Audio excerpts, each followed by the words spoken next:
இந்த பலஸ்தீன் அல்ல இந்த குதுஸ் அமைந்திருக்கின்ற இந்த பூமியை நாம் எடுத்துக்கொள்ளும் போது இன்றைய காலகட்டத்தில் அங்கு வாழ்கின்ற அந்த மக்களை பார்த்து முழு உலகத்தில் அதாவது மூமின்களா மூமின் அல்லாதவர்களா மனித நேயம் படைத்தவர்கள் உள்ளத்தில் கொஞ்சமாவது ஈரத்தன்மை இரக்கமுள்ள அனைத்து பேரும் அவர்களுக்காக இன்று குரல் கொடுக்கின்றார்கள். தன்னால் முடிந்து செய்து கொண்டு பதற்றத்தோடு வாழ்ந்து கொண்டிருக்கின்றார்கள். முழு உலகத்திலே அந்த கரடு முரடான அந்த சபிக்கப்பட்ட அந்த சமூகத்தை தவிர மற்ற அனைத்து பேரும் அந்த இடத்துக்காக அந்த மக்களுக்காக ஏதோ ஒரு விதத்தில் அவர்களால் முடிந்த ஏதோ செய்து கொண்டிருக்கின்றார்கள். அவர்கள் அதாவது கவலைப்பட்டு கொண்டிருக்கின்றார்கள், தவித்து கொண்டிருக்கின்றார்கள்.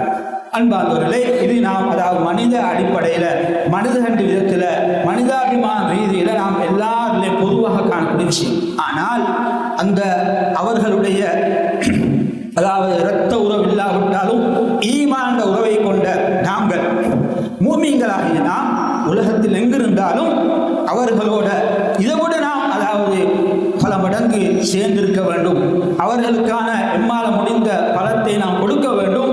அவர்களுக்காக எம்மால் முடிந்தவைகளை நாம் செய்ய வேண்டும் என்ற கடமைப்பாட்டு இந்த தார்மீக கடமை உள்ளவர்களாக நாம் எம்மை அதாவது நிச்சயமாக காண வேண்டும். அதுக்கு ஏன் காரணம் சொன்னால் அதாவது இந்த பலஸ்தீன் அல்ல பைத்துல் மக்திஸ் உள்ளடக்கிய அந்த பிரதேசமோ அல்ல அதே சூழ உள்ள அந்த ஷாம் பிரதேசமோ இந்த பகுதி அனைத்தும் இஸ்லாத்துடைய அல்லாஹ்வுடைய பார்வையில் மிக மிக முக்கியமான அதாவது மகிமைகளையும் பாக்கியங்களையும் நிகழ்வுகளையும் கியாமத்து நாள் வரைக்கும் கொண்டுதான் நாம் பார்க்கின்றோம்.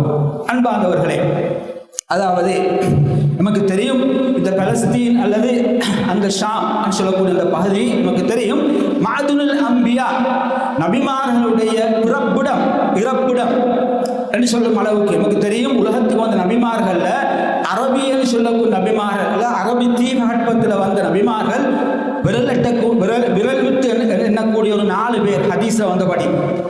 யாரு? ஹூத் அலைஹிஸ்ஸலாத்து வஸ்ஸலாம், ஷுஐப் அலைஹிஸ்ஸலாம், சாலிஹ் அலைஹிஸ்ஸலாம், நபிகள் நாயகம் ஸல்லல்லாஹு அலைஹி வஸல்லம். 5ஆவதாக சில பேர் சேர்க்கின்றார்கள் இஸ்மாயில் அலைஹிஸ்ஸலாத்து வஸ்ஸலாம்.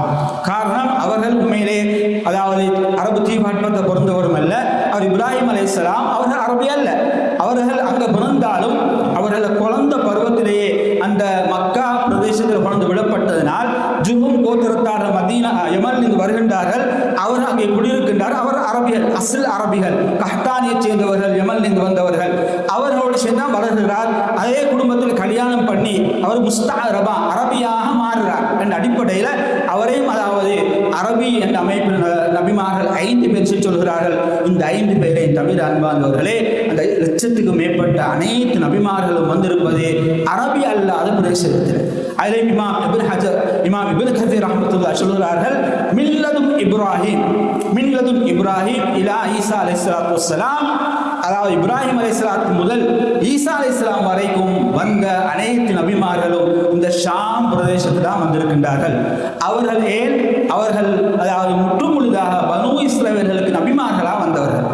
எனவே அந்த நபிமார்கள் பெரும்பாலான அதாவது நமக்கு தெரியும் மூசா அலைஹிஸ்ஸலாத்துடைய கபரிஸ்தான் வைக்கலாம், இப்ராஹிம் அலைஹிஸ்ஸலாத்து வஸ்ஸலாமுடைய மக்பரா வைக்கலாம். அதே போன்று அதாவது அய்யூப் அலைஹிஸ்ஸலாத்து வஸ்ஸலாம், சுலைமான் அலைஹிஸ்ஸலாத்து வஸ்ஸலாம், தாவூத் அலைஹிஸ்ஸலாத்து வஸ்ஸலாம், யஹ்யா அலைஹிஸ்ஸலாத்து வஸ்ஸலாம், ஜக்கரியா அலைஹிஸ்ஸலாத்து வஸ்ஸலாம், இப்படி சொல்லிக்கொண்டே ஈசா அலைஹிஸ்ஸலாத்து வஸ்ஸலாமுடைய பிறப்பிடம் அவர் திரும்ப வந்து சேர்ந்து மறைக்க போறதும் அந்த ஷாம் பிரதேசத்தில் அந்த அதாவது பைத்துல் மக்திஸ் சூழ உள்ள அந்த பிரதேசத்தில் தான் என்பதை நாம் வழங்குகின்றோம். அன்பார்ந்தவரே, அதே போன்று நமக்கு தெரியும் இந்த ஷாம் அந்த பிரதேசத்துக்கு நபி ஸல்லல்லாஹு அலைஹி வஸல்லம் அவர்கள் எவ்வளவு துஆ செய்திருக்கின்றார்கள். அதே போன்று அந்த மக்களை பற்றி சொல்லியிருக்கின்றார்கள். அவர்கள் அல்லாஹ் தஆலா பொறுப்பெடுத்துக் கொண்டு ஆசை சொல்லியிருக்கின்றார்கள். அதே போன்று அந்த கியாமத்தினுடைய முக்கியமான அடையாளங்கள் நிகழ்வுகள் அந்த அஷ்ராத்து சாஅத் அல் குப்ரா சொல்லக்கூடிய பெரும் நிகழ்வுகள்ல பெரும்பாலானது இந்த ஷாம் பிரதேசத்தில் நடைபெறுவதற்கு காத்திருக்கின்றது.